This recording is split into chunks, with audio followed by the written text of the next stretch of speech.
복된 소식 아름다운 소리 AM 1590kHz 시카고 기독교 방송입니다.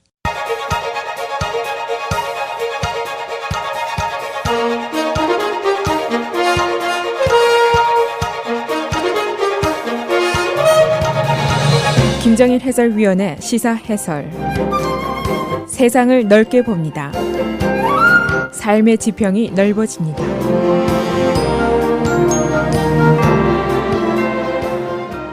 시사 해설입니다. 일본의 신조 아베 총리가 어제 뉴욕에서 도널드 트럼프 대통령 당선자와 만나게 되었습니다.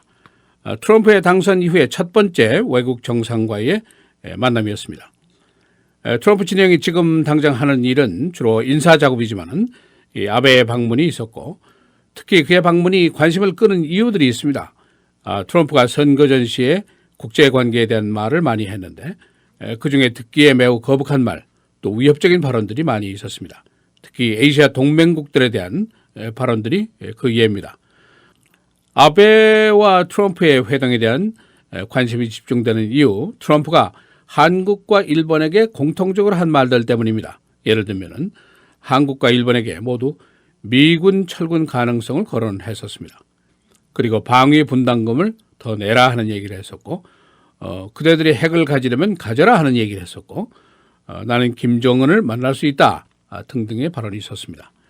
그래서 오늘은 과연 아베가 트럼프와 무슨 말을 했는지 또 트럼프의 아시아 정책은 어떤 것인지 더 나아가서 국제관계에 대한 생각은 어떤 생각인지 또 지금까지 한 말을 얼마나 디스카운트해서 들어야 되는지 그런 이야기들을 정리해 보겠습니다. 아베 총리가 트럼프를 만난 시간이 어제 90분 정도였습니다.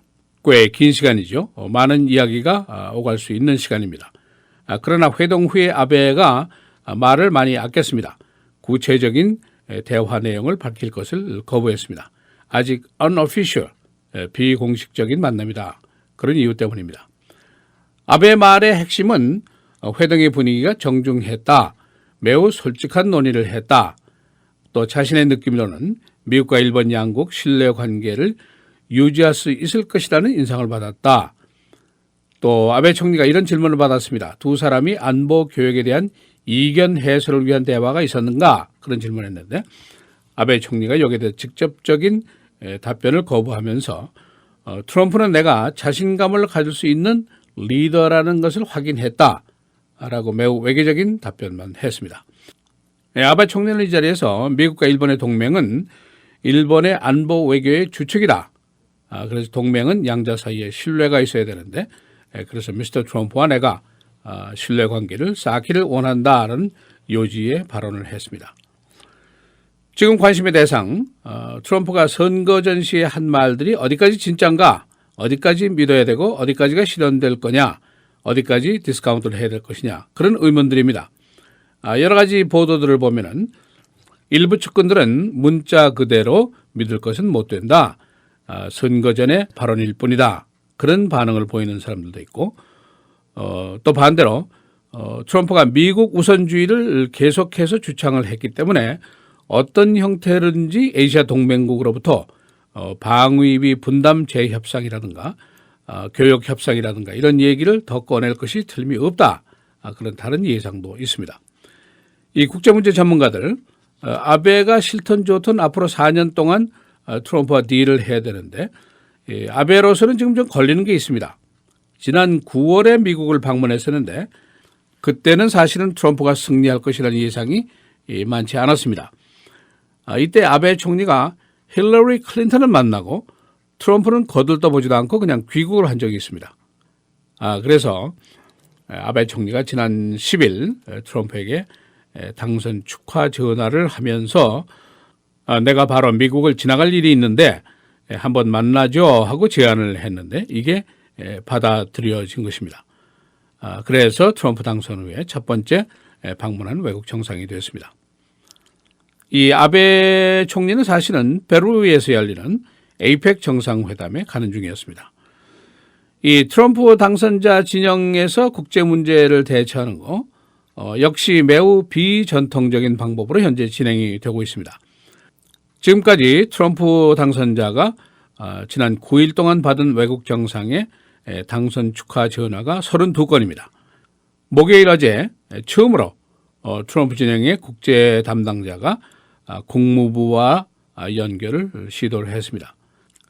그러니까 그 전에 30여 건의 전화 그리고 아베 총리의 방미 모두 국무부와 상의도 하지 않고 지원도 하지 않고 단독으로 처리를 한 겁니다. 국제 외교 업무에 그 의례 절차가 있는 것이 정상인데 트럼프 팀에서는 이것을 현재까지는 완전히 무시하는 또 단독으로 진행해 오고 있습니다. 매우 특별한 일이라고 국제 문제 전문가들이 보고 있습니다. 보통 하는 예를 보면은 대통령 당선자가 나오게 되면은 캠프를 치게 되고 캠프를 차리면 우선 국무부와 연결을 합니다.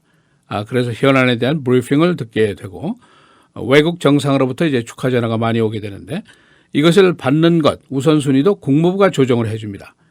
그리고 받을 때마다 그 정상이 있는 나라의 현안 문제를 브리핑을 일단 해주고 또 공식적인 통역도 붙여주고 이런 절차를 지금까지 받아온 것이 미국의 국무부의 일이었습니다. 그러나 트럼프 진영은 이 절차를 모두 다 생략을 했다는 거죠. 그래서 푸틴이라든가 아베 총리라든가 이집트, 이스라엘 정상들이 각각 다른 경로로 트럼프와 연결을 하더라. 그런 얘기입니다. 언론들의 보도에 따르면 오스트레일리아의 말콤 턴불 수상이 트럼프 당선자와 연결할 때 프로골퍼인 그렉 노만으로부터 전화번호를 받아서 전화가 연결됐다. 그런 보도가 있습니다. 그래서 국무부의 그 소위 작전실 오퍼레이션 센터를 이용이 되지 않고 있습니다. 오바마 대통령 당선 시에는 그 후에 유엔 대사를 지낸 수잔 라이스가 국무부와 연결책이었고 지원을 받고 상의를 하고 자체 정리를 하고 이런 작업을 수잔 라이스가 했었습니다.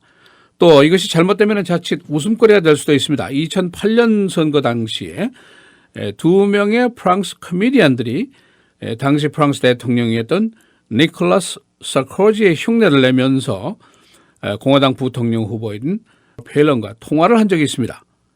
그래서 존 맥케인은 외국 정상과 전화를 할 때는 반드시 옆에 보좌관들이 전화번호를 확인한 후에 받도록 그렇게 절차를 만들었었습니다.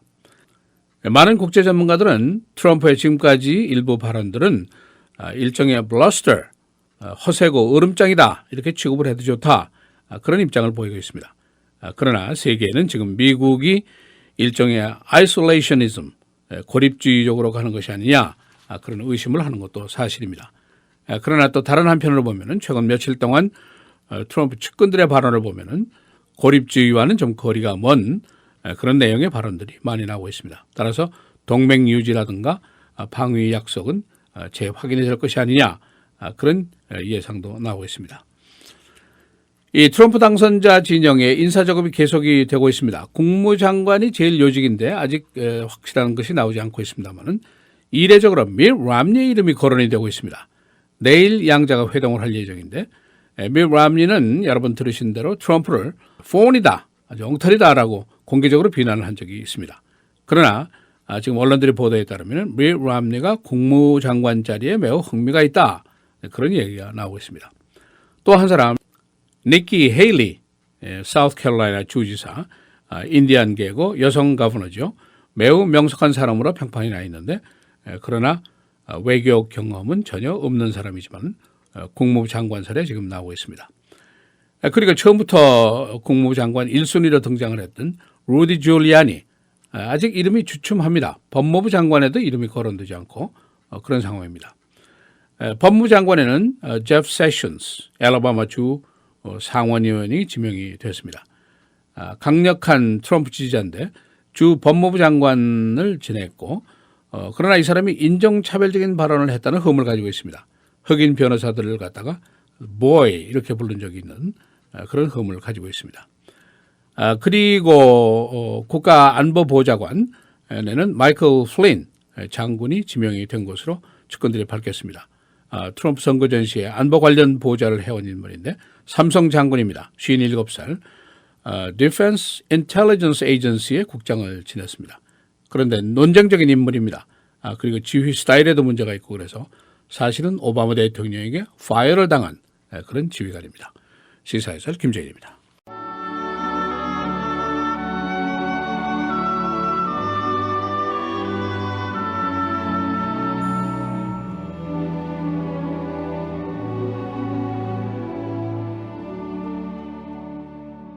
밤이 깊고 낮이 가까웠으니 그러므로 우리가 어둠의 일을 벗고 빛의 갑옷을 입자.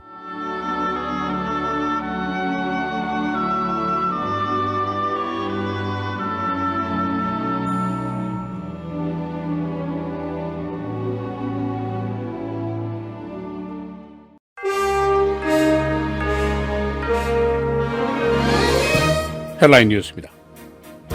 트럼프 당선자가 제프 세션스 상원의원을 법무부 장관에 지명한 것으로 언론들이 오늘 보도했습니다.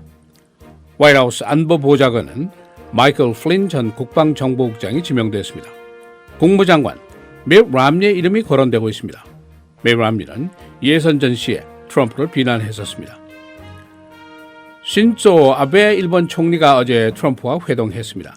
약 90분 동안의 대담이었습니다. 아베 총리는 구체적인 논의사항을 밝히지 않고 단지 미 일 간의 신뢰 구축을 위해서 솔직한 대화가 있었다고만 말했습니다. 블랙 프라이데이 일주일 전입니다. 그러나 벌써 대형 소매점들이 대대적인 세일 기간에 접어들었습니다. 월마트 그리고 애마존 등이 특별 세일을 시작하면서 연말 할러데이 세일의 문을 열었습니다. 오바마 대통령이 오늘 독일, 영국, 프랑스, 이태리, 스페인 등 유럽 지도자들과 만나게 됩니다. 그는 이 자리에서 미국의 유럽에 대한 방위조약 준수 약속을 강조할 예정입니다. 유럽 리더들은 영국의 EU 탈퇴 그리고 트럼프 대통령의 등장 등을 놓고 현황을 논의하게 됩니다. 연방법원이 오늘 트럼프 유니버시티 사기 사건 재판 연기 여부를 결정하게 됩니다. 트럼프는 이미 이 사건 재판 연기를 1차 신청했었고 지금은 대통령 취임식 1월 20일 이후로 연기해 줄 것을 법원에 요청했습니다. 오늘 새벽 I-57에서 프로펜 트럭이 전복됐습니다. 도로가 폐쇄됐습니다. 인화물질인 프로펜 탱크들이 도로 주변에 흩어져 있는데 소방국이 이 물질의 제거를 위해서 특수 장비를 동원했습니다. 오헤어 공항 근로자들이 땡스기빙 연휴 동안 파업을 준비하고 있습니다. 오헤어 공항 근로자들은 제니터, 수화물 취급자 등 모두 2,000명입니다. 이들은 임금 1인당 $15 인상을 위해서 오랫동안 투쟁해왔었습니다. 2명의 민간인을 사살한 시카고 경찰관이 아직도 순찰 등 외근을 하고 있습니다. 로버트 리알모 2명의 민간인을 사살한 혐의로 자체 조사를 받고 있습니다. 그는 이 사건 후에 자신이 정신적인 피해를 입었다고 오히려 시경찰국을 제소했습니다. 내일부터 기온이 내려갑니다. 오늘 맑고 흐리고 한대비 68도, 내일 맑고 흐리고 눈 또는 비, 최고 37도, 최저는 25도입니다. 주일 월요일 계속해서 맑고 흐리고 주일의 최고는 39, 월요일 45도, 화요일 맑고 흐리고 비 48도입니다.